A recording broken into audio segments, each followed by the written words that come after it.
Hey, what's going on? You're tuned into the Daily Geek right here on SweetGeekTV. I am your host, Griffin Granberg, and you know what? Today is February 2nd, 2009, episode 115 of the Daily Geek. I have to apologize for being so late. My schedule today was a bear. No, literally. It was a bear. That's how crazy it was. So I wasn't able to do one till now, but I definitely wanted to do one. Yes, here we are. How exciting. I'm glad you're here with me. Let's get to that geek news. Starting off with story number one. PC World is reporting that Flash is not coming to the iPhone anytime soon. Now, this is not a surprise because Steve Jobs has said that Flash is not good enough, slow, and not advanced enough for the iPhone, which is kind of laughable because the whole thing with the iPhone was to deliver, you know, that cool, true web experience, yet no Flash player. All the new media are using Flash players for their media, so this just doesn't make any sense. What's cool, though, is that Flash is coming to the Android platform by Google and even Microsoft's Windows Mobile, which is pretty tight. Now, who is going to deliver the true web experience first?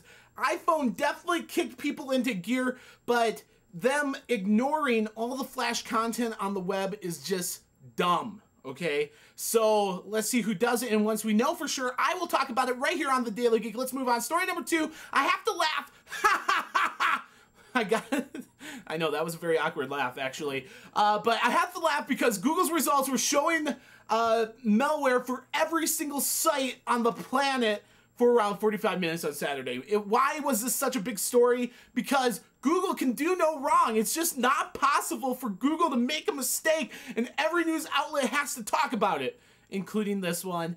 I just think it's funny. Personally, it's not that big of a deal. Story number three, the early build of FireFox Mobile, which is called Fennec, is coming to Windows Mobile. But here's the thing, is this, you do not want to be on the I got Fennec first bandwagon, okay? Because early reports of this is that it is so slow, it's just a dog, it's not worth checking out. So, you know what, it might be something that you don't need to be that trendy first person to be using Fennec, because really, you're just not being as efficient as you possibly could be right there on your mobile phone.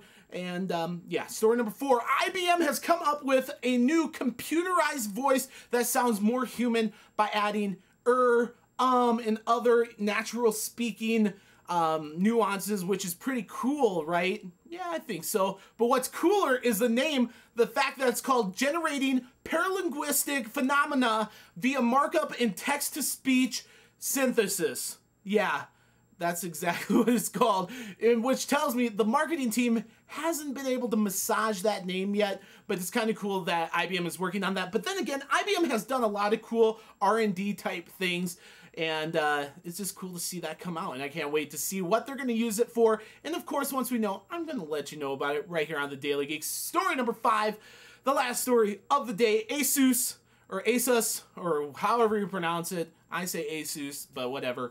The EPC 1000 HE is coming out, and it's rocking the house with a 9.5 hour battery, which is just insane and very cool to see, because it's only coming in at around $400, which is totally grabbable. If you're part of the EPC group on Facebook, you're actually going to score a $25 off coupon for it, so that's totally cool. They're taking pre-orders now, but the thing is the touchscreen EPC that's going to be working, you know, with Windows 7, because it's going to have a lot of extensive, you know, touchscreen capabilities all worked into the OS, and it's going to be able to run on these type of netbooks.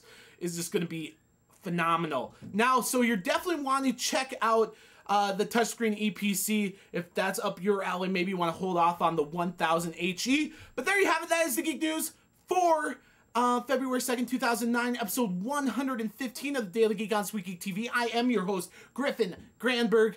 And before we go, let's do the question of the day. Did Google's crazy results affect you in some way on Saturday during the 45 minutes that it was having this result error saying that every web page on the internet was malware? Maybe it didn't. You've probably heard about it by now. Do you think it would bother you? Would you go crazy without Google? Huh, Rush Ringleader? But yes, that is the question of the day. I look forward to reading what you have to say. I will comment back to every single comment left, and I hope you have a fantastic one. I'll see you for an earlier edition tomorrow of the Daily Geek. I'll see you then.